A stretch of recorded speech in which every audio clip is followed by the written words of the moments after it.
ನೆರವೇರಿಸ್ತಾ ಇದ್ದಾರೆ. ಗುಟ್ಟು ಮಕ್ಕಳು ಚಪ್ಪಳೆಯ ಮೂಲಕ ಗೌರವಿಸಬೇಕಂತ ಈಗ ಮನದಾತನೇ ಖ್ಯಾತ ಸರ್ವಜ್ಞ ಎನ್ನುವ ಹಾಗೆ ಕತ್ತಲೆಯಿಂದ ಬೆಳಗುವ ಮೂಲಕ ತಾವೆಲ್ಲರೂ ಮಕ್ಕಳು ಚಪ್ಪಾಳೆಯ ಮೂಲಕ ಗೌರವಿಸಬೇಕು. ಭಾರತ ದೇಶದ ಸಂವಿಧಾನ ಎಂದು ಹೇಳಲು ನಮ್ಮೆಲ್ಲರಿಗೂ ಹೆಮ್ಮೆ ಎನಿಸ್ತಾ ಇದೆ. ಈ ಸಂವಿಧಾನ ಅಂಬೇಡ್ಕರ್ ಅವರ ಕನಸಿನ ಫಲ. ಇದು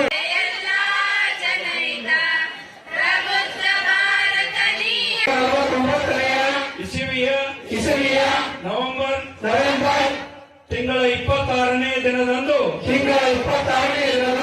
ಈ ಸಂವಿಧಾನವನ್ನು ನಮಗೆ ನಾವೇ ಅರ್ಪಿಸಿಕೊಂಡು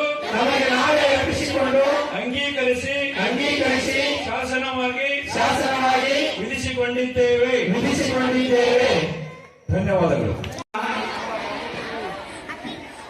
2 ವರ್ಷದ 11 ತಿಂಗಳ 18 ದಿನದಲ್ಲಿ ಅವರು ಮುಗಿಸಿ ನವೆಂಬರ್ 26, 1949ರಂದು ಭಾರತದ ನಾಯಕರಿಗೆ ಅರ್ಪಣೆ ಮಾಡಿದಂತ ದಿನನೇ ಇಂದು.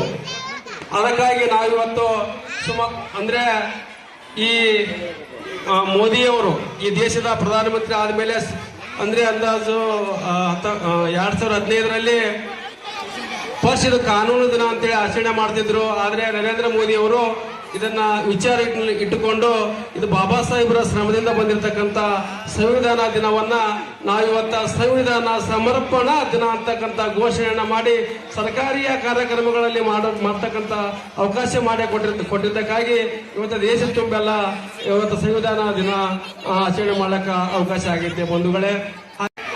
ಆದರೆ ಸ್ವಾತಂತ್ರ್ಯವಾದ ಈ ಭಾರತವನ್ನ ಸರಿಯಾದ ದಿಶೆಯೊಳಗೆ ನಡೆಸಿಕೊಂಡು ಹೋಗ್ಲಿಕ್ಕೆ ಒಂದು ದಿಕ್ಸೂಚಿ ಬೇಕಾಗಿರ್ತದೆ. ಭಾರತವನ್ನ ಸರಿಯಾದ ದಿಶೆಯೊಳಗೆ ನಡೆಸಿಕೊಂಡು ಹೋಗ್ಲಿಕ್ಕೆ ಬೇಕಾದ ಆ ದಿಕ್ಸೂಚಿಯನ್ನ ನಮಗೆ ಸಿದ್ಧಗೊಳಿಸಿಕೊಟ್ಟ ಬಾಬಾ ಸಾಹೇಬ್ ಅಂಬೇಡ್ಕರ್ ಅವರನ್ನ ಈ ಸಂದರ್ಭದಲ್ಲಿ ನೆನಪಿಸಿಕೊಂಡು ಆ ಸಂವಿಧಾನವನ್ನ ನಮ್ಮ ನಾಡಿಗೆ ಸಮರ್ಪಿಸಿದ ದಿನ ಇದು. ಈ ದಿನದಂದು ನಾವೆಲ್ಲ ಸಂಭ್ರಮಿಸ್ತಾ ಇದ್ದೇವೆ, ಕಾರ್ಯಕ್ರಮದಲ್ಲಿ ಪಾಲ್ಗೊಳ್ತಾ ಇದ್ದೇವೆ.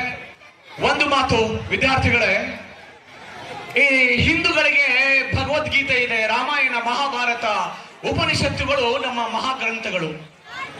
ಮುಸ್ಲಿಮರು ಬಂದಾಗ ಕುರಾನ್ ಅವರ ಮಹಾನ್ ಗ್ರಂಥವಾಗುತ್ತೆ.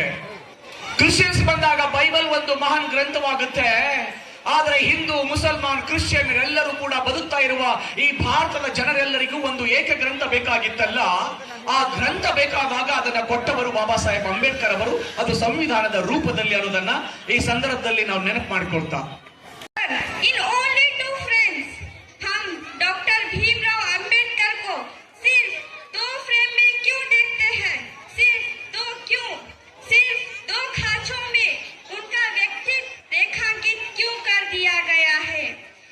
सोची समझी चाल है।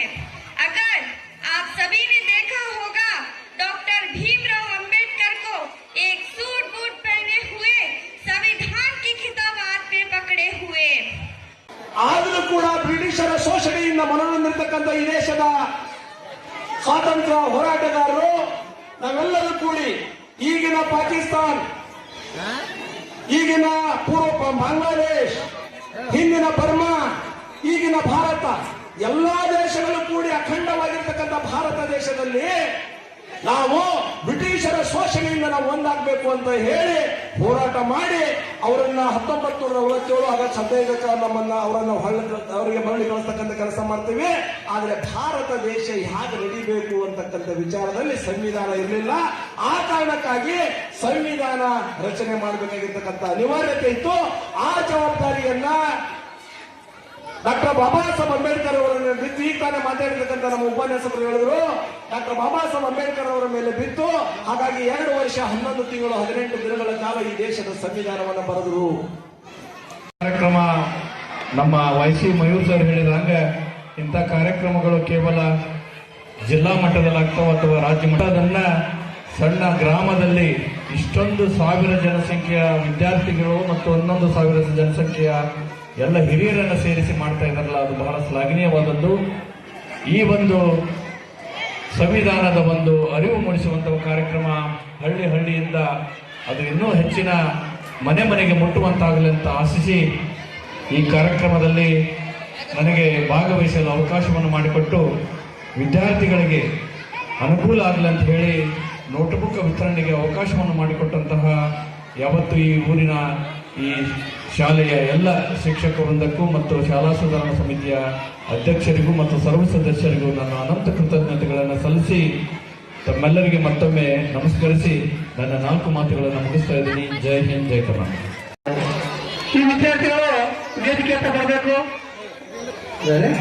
ಈಗ ಹಾಗೂ SDMC ಅಧ್ಯಕ್ಷರ ಪದಾಧಿಕಾರಿಗಳಿಂದ ಅಭಿನಂದನೆ ಸಲ್ಲಿಸ್ತಾ ಇದ್ದಾರೆ. ಈ ಕಾರ್ಯಕ್ರಮಕ್ಕೆ ನೀಡ್ತಾ ಇದ್ದಾರೆ. ಆ ವಿದ್ಯಾರ್ಥಿಗಳಿಗೆ ಕೂಡ ಅಭಿನಂದನೆಗಳು ಹಾಗೂ ಗೌರ್ಮೆಂಟ್ HPS ನ ಮುಖ್ಯ ನಿರ್ವಾಹಕ ಪತ್ರ ಸರ್ ಎಲ್ಲಿದ್ರು ವೇದಿಕೆಗೆ ಬರಬೇಕು. ಮಾಲಾರ್ಪಣೆ ಮತ್ತು ಸನ್ಮಾನ ಮಾಡಿದ